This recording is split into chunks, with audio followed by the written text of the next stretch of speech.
makanya saya bertanya tadi, Ibu. Saya tanya dulu kepada makanya saya bertanya tadi. Waktu pada saat Rasul Paulus ketemu dengan Yesus ya di Damsik, dan dia mengatakan akulah Mesias yang aku aniaya. Itu Yesus sudah mati apa sudah mengalami kebangkitan? Yesus tidak mati, Yesus langsung terangkat ke langit. Yang mati itu penggantinya.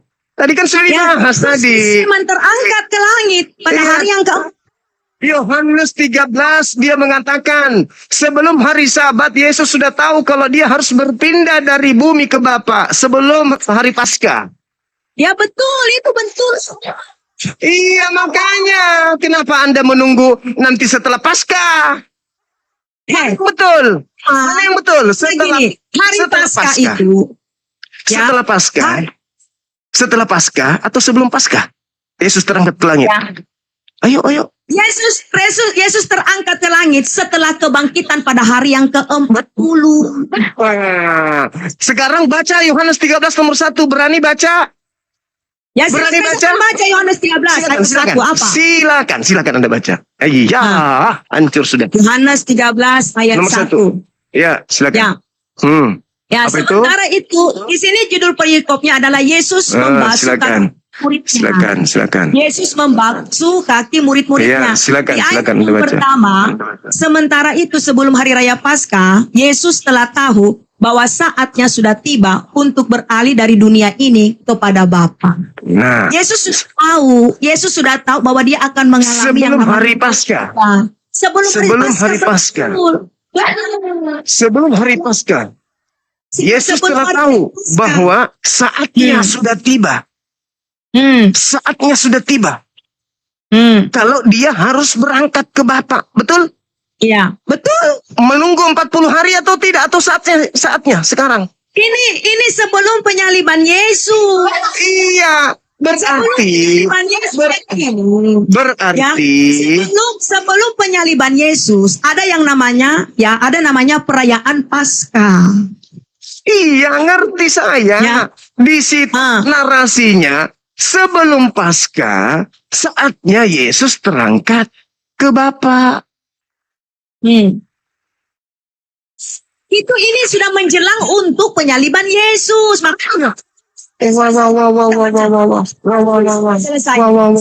Dia senantiasa mengasihi murid-muridnya. Demikianlah sekarang ia mengasihi mereka sampai kepada kesudahannya. Mereka sedang makan bersama-sama dan iblis telah membisikkan rencana dalam hati Yudas Iskariot anak Simon untuk mengkhianati dia. Yesus sudah tahu kan? Yesus bahwa hari penyalibannya itu akan tiba. Kok penyaliban? Kenapa jadi penyaliban?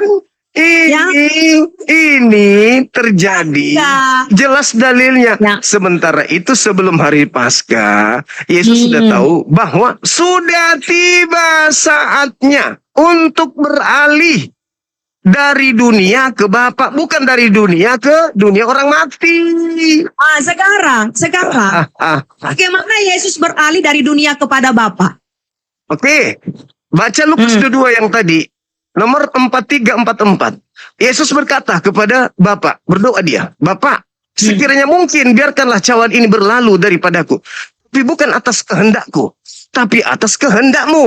Maka seorang malaikat turun dari langit memberikan kekuatan kepada Yesus. Apa fungsinya malaikat ini datang?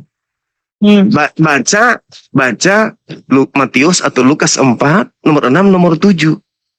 Di situ sangat jelas nomor 13-nya, nomor 8, 9 dan seterusnya. Apa kata iblis? Yesus, jika engkau adalah anak Elohim, jatuhkanlah dirimu ke bawah. Sebab ada tertulis tentang engkau, Elohim akan mengutus malaikatnya untuk menatang engkau di tangannya agar kakimu tidak terantuk kepada batu. Tertulis di mana? Mazmur 91. Yesus diselamatkan, diangkat ke langit setelah malaikat datang ke bumi membantunya. Ini ayat itu yang kamu sampaikan bagaimana itu Yesus itu sedang dicobai dengan iblis dibawa ke padang ke tempat yang tertulis. Ada tertulis tentang Yesus.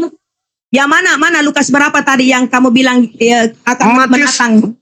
Matius 4 atau Lukas 4? Silakan Anda baca. Di situ sangat jelas. Lukas 4 ayat berapa? Baca nomor 6, 7, 8 dan seterusnya. Anda baca di situ. Di situ sangat kita jelas. lihat. Ya, Ya, silakan. kita lihat. Di situ judul perikopnya adalah pencobaan di padang gurun. Iya, silakan, Jadi silakan. cerita ini pencobaan Yesus di padang gurun. Yang Silakan. pertama saya akan baca ayat yang pertama. Yesus yang penuh dengan Roh Kudus kembali dari Sungai Yordan, lalu dibawa oleh Roh Kudus ke padang gurun. Lalu di situ ia tinggal 40 hari lamanya dan dicobai iblis. Ya, Ya. selama di situ ia tidak makan apa-apa dan sesudah waktu ia lapar, di ayat yang ketiga lalu berkatalah iblis kepadanya, "Jika engkau anak Allah, suruhlah batu ini menjadi roti." Lalu di ayat yang keempat, jawab Yesus kepadanya, "Ada tertulis, manusia hidup bukan dari roti saja." Lalu di ayat yang kelima, kemudian ia ini adalah iblis ya. Kemudian ia membawa Yesus ke satu tempat yang tinggi dan dalam sekejap mata ia memperlihatkan kepadanya semua kerajaan dunia. Di ayat yang ke-6 kata iblis kepadanya, segala kuasa itu serta kemuliaannya akan kuberikan kepadamu, sebab semuanya itu telah diserahkan kepadaku dan aku memberikannya kepada siapa yang ku kehendaki. Ini perkataan iblis kepada Yesus. Jadi iblis ini menuntut supaya dia disembah oleh Yesus. Iblis ini tahu kalau Yesus itu adalah anak manusia. Ya. Lalu dengarkan ya. Lalu di ayat yang ke-7, jadi jikalau engkau menyembah aku, kata iblis ini ya. Jadi jikalau engkau menyembah aku, seluruhnya itu akan menjadi milikmu. Lalu di ayat yang ke-8, tetapi Yesus berkata kepadanya, ada tertulis, engkau harus menyembah Tuhan Allahmu dan hanya kepada Dia sajalah engkau berbakti. Jadi Yesus itu menjawab setiap pertanyaan iblis dengan firman-Nya. Seperti itu. Jadi alur dari cerita ini yang saudara sampaikan, ini adalah pencobaan Yesus di padang gurun waktu Yesus sedang mengalami puasa selama 40 hari. Ya, lalu di ayat yang ke-9, kemudian ia itu menunjuk kepada iblis, membawa Yesus ke Yerusalem dan menempatkan dia di bumbungan bait Allah. Lalu berkata kepadanya, iblis ini berkata kepada Yesus, jika engkau anak Allah, jatuhkanlah dirimu dari sini ke bawah. Lalu di ayat yang ke-10, sebab ada tertulis. Mengenai engkau Yesus akan memerintah malaikat-malaikatnya untuk melindungi engkau. Ya. Lalu di ayat yang ke-11, dan mereka akan menangkap engkau di atas tangannya supaya kakimu jangan terantuk batu. Lalu di ayat yang ke-12 Yesus menjawab, ada firman, jangan engkau mencobai Tuhan Allahmu. Lalu di ayat yang ke-13 sesudah itu iblis mengakhiri semua pencobaan itu dan mundur daripadanya dan menunggu waktu yang baik. Nah,